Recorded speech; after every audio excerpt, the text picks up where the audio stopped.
218 কোটি টাকা ব্যয় করেছিল খুন করার জন্য। হাদি ভাইয়ের বিচার যদি আমরা নিশ্চিত করতে না পারি, আমরা যারা কথা বলছি আমাদেরকে কাউকে রাখবে না। আপনি সাংবাদিকদের অনুসন্ধানে দেখছেন না, 218 কোটি টাকার চেক পাওয়া গেছে, এক একটা চেকে 2 কোটি করে, কম বেশি করে।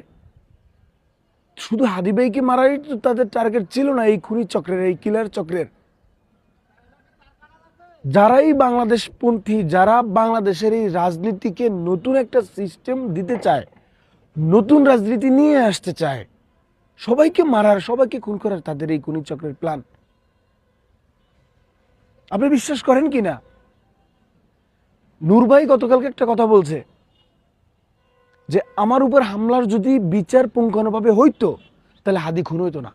কথা কিন্তু সত্য। আমি কোনো দল করি না ভাই, আমি বাংলাদেশ দল করি। আমি বাংলাদেশের পক্ষে, বাংলাদেশের ভালোর পক্ষে, বাংলাদেশের মানুষের পক্ষে, বাংলাদেশের সাধারণ মানুষের পক্ষে। আমার বাংলাদেশ আগে। এই হাদি মানুষটা যদি থাকতো, নিয়ে আসছিল না, এই গুলির মুখ থেকে ফিরে আসলে খেলা লাগছিল না। খেলা এখনো শেষ হয় নাই। আল্লাহর খেলা, আল্লাহর প্ল্যান, পরিকল্পনা সবার ঊর্ধ্বে।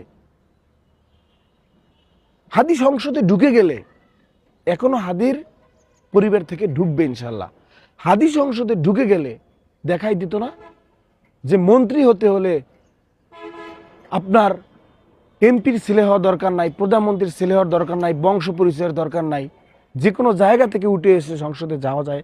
এটা বাস্তব প্রমাণ হয়ে গেছিল না? এখনো সেই আশার সম্ভাবনা, বাস্তবায়ন শেষ হয় নাই। আল্লাহর পরিকল্পনা, মহাপরিকল্পনা। যেটা গুরুত্বপূর্ণ কথা বলতে চাই ভাই, হাদির যে কিলার, হাদি ভাইয়ের কিলার যে ফয়সাল, তিনি কিন্তু আমার নাম্বার খুঁজতেছিল।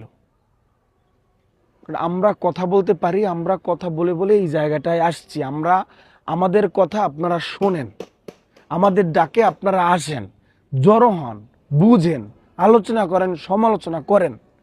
এই যে আমরা যে ব্যক্তিগুলো এগুলোকে যদি শেষ করে ফেলতে পারে, তাহলে কিন্তু পঙ্গু, তাহলে কিন্তু ডাক দেওয়ার মতো, কথা বলার মতো, এক করার মতো কিন্তু মানুষগুলো না থাকলে কিন্তু ওরা জয়ী, ওরা কিন্তু সফল। সেই জন্য দেখেন, টাকার দিকে ওরা চাবে না। 218 কোটি টাকা চিন্তা করা যায়, সেখানে লিস্ট কত বড় ছিল। তে আমার জায়গা থেকে ভাই রিকোয়েস্ট থাকবে, ভাই আল্লাহর সুযোগ আর কতবার দিবে, আল্লাহর সুযোগ আর কতবার দিবে আমাদের? এই স্পিরিটকে আমাদের